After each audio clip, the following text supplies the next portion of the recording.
चिसो यो तातो हो यो चिसो हो एक बोतलै हो सिङ कसरी यो तातो छ यो चिसो यसो गाउँछ कि अफ भन्छ कि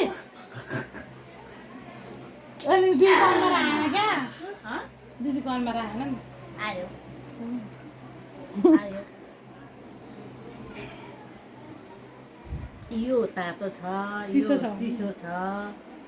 दुइटै मिठो छ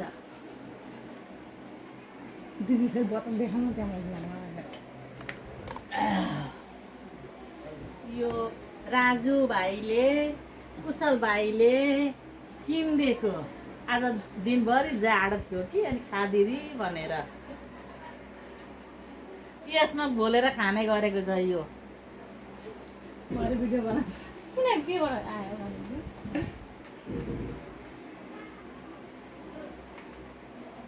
ए लु खाऊ त बुढाबुढी कि दिया बुढाबुढीले कि खाऊ